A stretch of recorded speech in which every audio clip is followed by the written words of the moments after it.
اور یہ بھی بتائیے کہ محرم کے کون سی تاریخ کا روزہ رکھنا چاہیے؟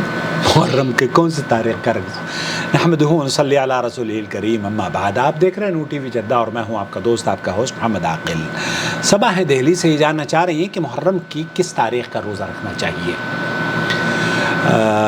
صبا، میں آپ کو سب سے پہلے لے کر چلتا ہوں شیخ عبداللہ السلمی کی محفل میں، وہ اس سلسلے میں کیا رہنمائی فرما رہے ہیں، پھر میں آپ کو بتاؤں گا کہ کس دن کا روزہ ہمیں رکھنا چاہیے۔ امرأة تريد أن تصوم 3 أيام عاشوراء كاملة، يعني اليوم۔ ایک عورت ہے، اس نے کہا ہے کہ میں عاشورہ کا جو روزہ ہے، محرم کا روزہ ہے، وہ روزہ 3 روزے رکھتی ہوں، 9 کا، 10 کا اور 11 کا، تو اس کے بارے میں مجھے نصیحت کر دیجئے۔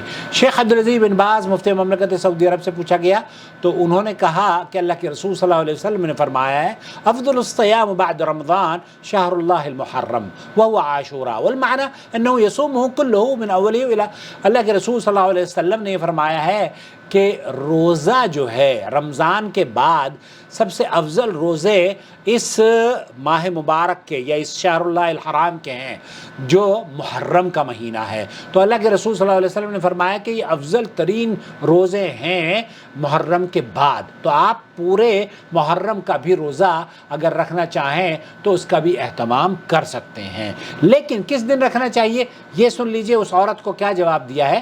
آپ نے تو دہلی سے سوال کیا ہے اور یہ خاتون بھی سوال کر رہی ہیں۔ قبل يوم بعده، ويفصل بينهما الأربعاء، ثم تصوم 3 البيض۔ پھر یہ کہہ رہے ہیں کہ 3 روزے رکھتی ہیں، سنیے، نور على نور، نور علی نور۔ شیخ فرما رہے ہیں کہ اگر آپ 3 روزے رکھ لیتی ہیں تو یہ تو بہت اچھی بات ہے، 9 تاریخ کو، 10 تاریخ کو اور 11 تاریخ کو۔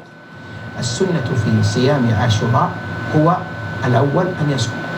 سنت یوم عاشورہ محرم کے جو روزے ہیں ان میں سنت یہ ہے کہ پہلا طریقہ کار تو یہ ہے صوم عاشوراء وحده، صوم عاشورہ وحدہ، کہ آپ 10 محرم کا روزہ رکھیں، یہ اہل علم کا ایک موقف ہے۔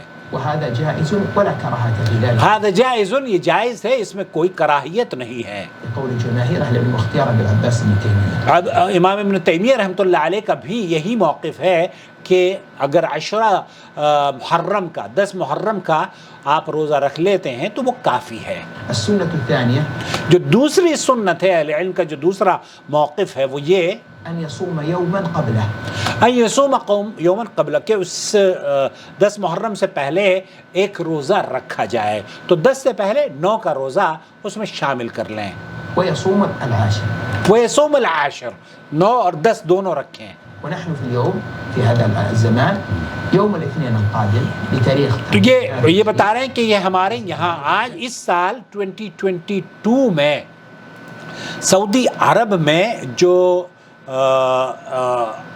وہ ہے محرم کا مہینہ، وہ آئے گا منڈے کو۔ منڈے کا مطلب یہ ہے کہ اللہ آپ کا بھلا کرے، منڈے، یس، سنڈے سے شروع ہوگا 7 تاریخ کو اور منڈے پر ختم ہوگا، تو یہ ہے۔ اوکے، تاريخ 10 هو يوم الاثنين هو العاشر، فإن يوم الاثنين أنا ذهبت إلى الاثنين اللي في الإجازة، فأما يوم الاثنين القادم هو يوم عاشوراء، فلو صام الإنسان الأحد والاثنين فقد أصاب السنة وهذا أكملها۔ الصورة الثالثة أن يصوم الاثنين والثلاثة، یصوم الاثنین والثلاثہ۔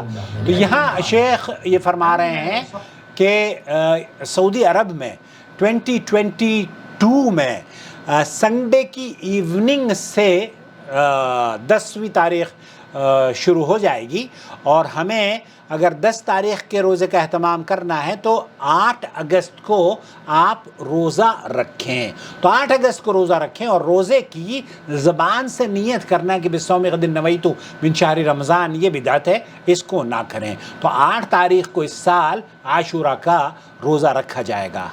صام الأحد والاثنين والثلاثة فهذا فضله لأنه صام يوم من أيام شهر الله المحرم.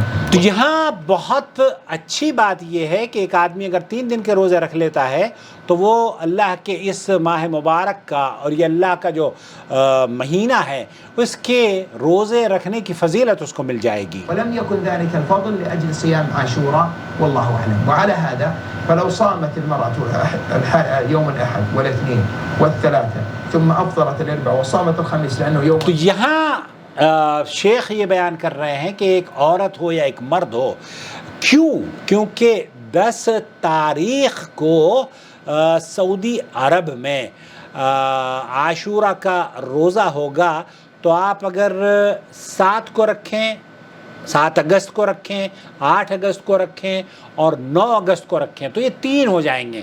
تو 3 روزے رکھنے کا آپ کو اجر محرم کے مہینے کا مل جائے گا. اور پھر اس کے بعد اگر آپ چاہیں تو ایام البید کے روزے اس کے بعد گیپ کر کے، کیونکہ آپ نے 9، 10 اور 11 کا روزہ رکھ لیا ہے تو پھر بیچ میں 12ویں تاریخ کا روزہ نہ رکھ کے 13، 14، 15 ایام بید کے روزے رکھ سکتے ہیں. تو یہاں بہت اجر کے اس ماہ مبارک میں اگر روزہ رکھنے کا کسی کو موقع مل جائے تو موقع کیا بلکہ رکھنا چاہیے. اللہ سے دعا ہے کہ اللہ تعالیٰ مجھے اور آپ کو عمل کی توفیق بخشے اور اس چینل کو لوگوں کو قرآن و سنت سے جوڑنے کا سبب بنا دے. بہت شکریہ صبا. السلام علیکم ورحمۃ اللہ وبرکاتہ. وما أرسلنا من قبلك إلا رجالا نوحي إليهم فاسألوا أهل الذكر إن كنتم لا تعلمون. بالبينات والزبر وأنزلنا إليك الذكر لتبين للناس ما نزل إليهم ولعلهم يتفكرون.